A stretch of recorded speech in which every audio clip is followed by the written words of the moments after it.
नमस्कार मंडळी, आजच्या या विशेष विश्लेषणात आपलं सगळ्यांचं स्वागत आहे. आजच्या या धावपळीच्या तणावग्रस्त जीवनात आपण सतत शांती आणि मार्गदर्शनाच्या शोधात असतो, बरोबर? प्राचीन ग्रंथांमधले शब्द हे नुसते जुने पुराणे शब्द नाहीत, तर त्यांच्यात आपलं संपूर्ण जीवन बदलून टाकण्याची प्रचंड ताकद दडलेली आहे.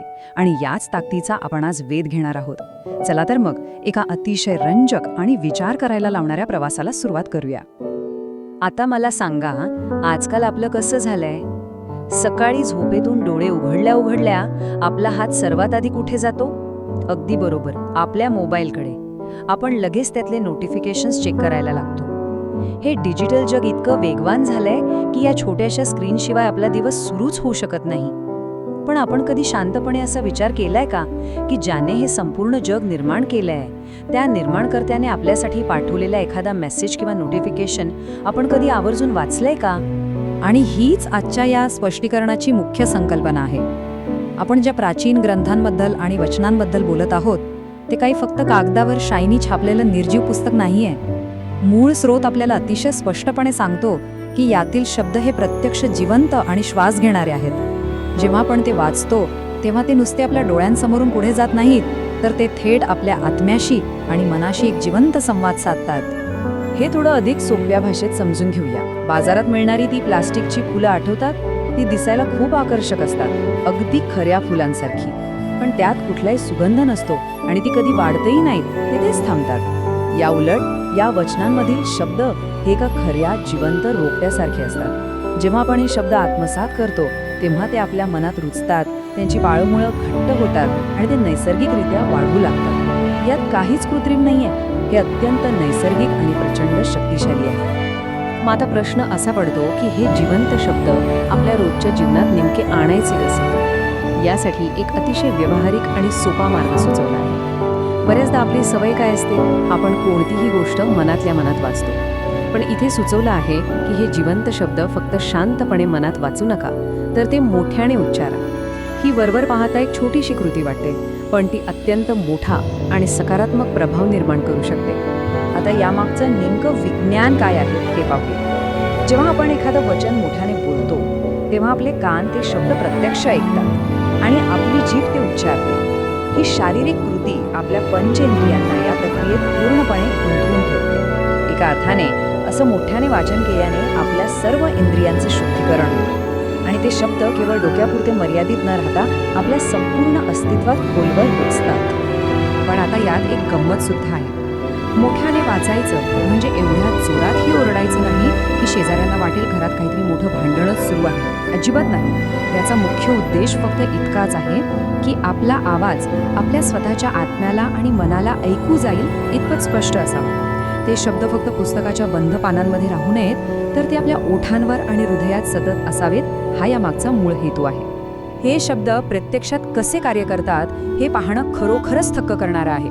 आयुष्याचा या धावपळीत अनेकदा आजारपण येतं, वाईट आणि नकारात्मक विचार छळतात किंवा मन अगदी उदास होऊन जातं. अशा कठीण वेळी ह्या वचनांमध्ये मन शांत करण्याची आणि नकारात्मक विचारांना दूर पळवून लावण्याची प्रचंड शक्ती असते. हे अगदी एका इन्स्टंट पेनकिलरपेक्षाही अधिक वेगाने काम करतं आणि आपल्या कोलमडलेल्या मनाला एक नवी आंतरिक उभारी देतं.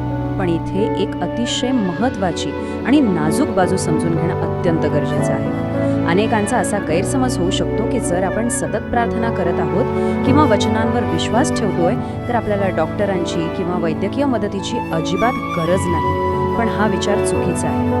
वैद्यकीय विज्ञान आणि श्रद्धा यांच्यात एक अत्यंत सुंदर समन्वय आहे जो आपण समजून घेतला पाहिजे. आधुनिक औषध आणि डॉक्टर हे सुद्धा खऱ्या अर्थाने ईश्वराचीच देणगी आहे. डॉक्टर जेव्हा त्यांच्या ज्ञानाने आणि बुद्धीने आजाराचं अचूक निदान करतात आणि औषध देतात तेव्हा ते औषध आपल्या भौतिक शरीरावर काम करत असतं. पण त्याला खरा आणि कायमस्वरूपी गुण येण्यासाठी ईश्वरी कृपेची जोड लागते. म्हणजेच वैद्यकीय उपचार घेणं जेवढं आवश्यक आहे तेवढीच प्रार्थना करणंही. हे दोन्ही मार्ग एकमेकांचे शत्रू नसून ते एकमेकांना अतिशय सुंदररित्या पूरक आहेत. आता एका वेगळ्या पण तितक्याच मनाला भावणाऱ्या संकल्पनेकडे वळूया. जसे एखादा वयोवृद्ध माणूस चालताना आपला पाय घसरू नये म्हणून एका काठीचा भक्कम आधार घेतो, अगदी तशीच ह्या पवित्र वचनांची तुलना एका आध्यात्मिक काठीशी केली आहे. आयुष्याच्या या अनोळखी आणि अनेकदा खडबडीत वाटांवरून चालताना आपला तोल जाऊ नये यासाठी ही आध्यात्मिक काठी आपल्याला एक खूप मोठा आणि सुरक्षित आधार देते. आणि समजा जर ही काठीच आपल्यासोबत नसेल तर काय होईल? योग्य मार्गदर्शनाअभावी आपण चुकीचे निर्णय घेण्याची दाट शक्यता असते. जीवनात कधी पाय घसरेल आणि आपण रस्ता चुकवू याची सतत एक भीती मनात असते. पुरेसा आध्यात्मिक ज्ञान आणि मार्गदर्शन नसल्यामुळे आपल्या जीवनाचा पायाच कमकुवत होतो आणि आपला स्वतःवरचा विश्वास वारंवार डळमळीत होऊ लागतो. म्हणूनच एक अतिशय भावनिक आणि त्रिकालबाधित सत्य इथे सांगितलं आहे. हे आपल्या आत्म्याचं अन्न आहे. जसं आपलं शरीर निरोगी आणि ताकदवान ठेवण्यासाठी आपल्याला रोज सकस अन्नाची गरज असते, अगदी तसंच आपल्या आत्म्याला आणि मनाला सुद्धा रोज या आध्यात्मिक अन्नाची नितांत आवश्यकता असते. या अन्नाशिवाय आपली आंतरिक ताकद, सकारात्मकता आणि मानसिक शांती टिकून राहणं निव्वळ अशक्य आहे. आणि म्हणूनच आजूबाजूची परिस्थिती कितीही कठीण असली, अगदी अंधार दाटून आला असला तरी निराश होण्याची गरज नाही. या ग्रंथाला केवळ एक पुस्तक न मानता आपण त्याला आपला एक जिवलग सोबती बनवू शकतो. जेव्हा आपण या जिवंत शब्दांना आपला रोजचा सोबती बनवतो तेव्हा ते कोणतीही कठीण परिस्थिती पूर्णपणे बदलून टाकण्याची आणि आपल्याला त्यातून सुखरूप बाहेर काढण्याची ताकद नक्कीच ठेवतात. मग याचा आपल्या रोजच्या जीवनात प्रत्यक्ष अवलंब कसा करायचा? अतिशय सोपा मार्ग आहे. दररोज फक्त आणि फक्त एक अध्याय मोठ्याने वाचण्याचा आणि त्यावर शांतपणे मनन करण्याचा संकल्प करणं. करून तर बघा. हा एक अत्यंत छोटासा बदल खऱ्या अर्थाने आंतरिक शांती, एक अथांग आनंद आणि जीवनात एक खूप मोठा सकारात्मक बदल घडवून आणेल याची खात्री आहे. तर या संपूर्ण विश्लेषणाच्या शेवटी एक खूप महत्त्वाचा आणि विचार करायला लावणारा प्रश्न उभा राहतो. आज आपण आपल्या हृदयात कोणतं जिवंत वचन रुजवणार आहोत? कोणतं नवीन रोपटं लावणार आहोत? या माहितीचा उपयोग करून आपण सर्वजण ही एक अतिशय सुंदर आणि जीवन बदलणारी सवय नक्कीच जोपासू शकतो. थोडा विचार करा आणि आजच एक सकारात्मक पाऊल पुढे टाका.